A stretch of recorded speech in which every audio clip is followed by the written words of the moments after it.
साथियों नमस्कार। और इस वीडियो के माध्यम से आपको बताएंगे कि शाजापुर मंडी के अंदर बहुत हालात हैं वो ख़राब होते हुए जा रहे हैं।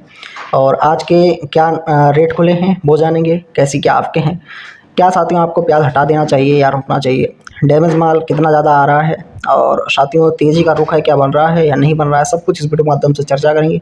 तो साथियों हमें 2-3 मिनट का वक्त ज़रूर दें। साथियों शाजापुर मंडी में आज प्याज की आवकें हैं 15,000 से 16,000 अनुमानित हैं, और इसमें 100-500 कट्टे ऊपर नीचे हो सकते हैं, जिसमें भारी बारिश के कारण आवकों में कमी आ रही है। और साथियों किसान लगातार अगर आवकों में कमी कर देंगे तो राहत है, कुछ ना कुछ मिलेगी।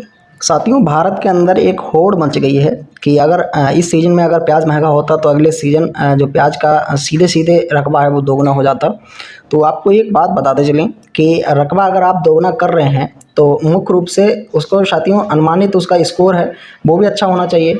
और आप अपने पास वाले राज्य में देखते चलें, यूपी में 21-22 तक का रेट है, कई कई मंडियों में पहुंच गया है। और मुख्य रूप से 17-18 तो बिक भी रहा है।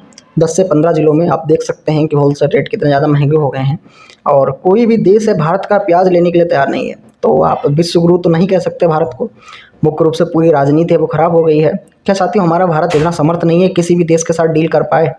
और साथियों अरब देश हर बार लाल प्याज के बगैर उनका खाना नहीं बनता था, लेकिन इस बार तो बिल्कुल लिया ही नहीं। तो आप समझ सकते हैं कि पूरी तरह से जो राजनीति के हत्थे और मुख्य रूप से प्रकृति के हत्थे पूरी भारत की खेती टिक गई है। और अपना साथियों अपनी राय जरूर दें कि आपके पास अभी प्याज कितना शेष रह गया है। और हालांकि इस वीडियो के माध्यम से शाजापुर के भाव भी जानेंगे, तो वीडियो में बने रहना।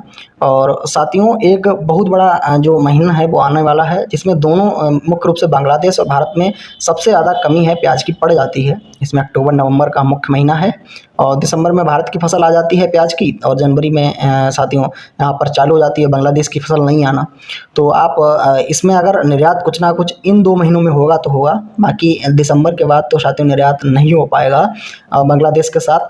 हालांकि हम भी कितना भी स्टॉक बना लें, कहाँ तक साथियों स्टॉक करेंगे, माल लगातार ख़राब हो रहा है। तो मुख्य रूप से किसान भाइयों को तो हटाना पड़ेगा, मजबूरी में हटाना पड़ेगा, भले ही आप लॉस खा रहे हों। तो आप साथियों शाजापुर मंडी के किसानों के पास अच्छा प्याज अभी स्टॉक है, और अक्टूबर के प्याज के रेट में इजाफा हो सकता है, ऐसा मैं अनुमानित के साथ कर रहा हूँ। क्योंकि सबसे ज़्यादा कमी है अक्टूबर नवंबर में बांग्लादेश में भी पड़ती है और भारत में भी पड़ती है। तो मुख्य रूप से फेस्टिवल भी आने वाले हैं, तो यहाँ पर कुछ ना कुछ अगर इजाफा होगा तो अक्टूबर नवंबर में ही देखने को मिल सकता है। बाकी इसके अलावा आप स्टॉक भी नहीं कर सकते इतने दिनों तक। तो अगर 8-9 तक मार्केट और गिर गई तो और लॉस हो जाएगा। तो शाजापुर मंडी के अंदर आज नीलामी क्या हुई है वो आ गई है, वो सबसे कम में देख लेते हैं। तो साथियों 318 रुपये प्रति कुंटल, वहीं 460 रुपये प्रति कुंटल, 560 रुपये प्रति कुंटल, 615, 730, 770 रुपये प्रति कुंटल, 815 रुपये प्रति कुंटल। साथियों 855, 865 रुपये प्रति कुंटल की जो बोलियां हैं वो डैमेज माल के अगर हैं आपका तो साथियों बोलियां लगी हैं।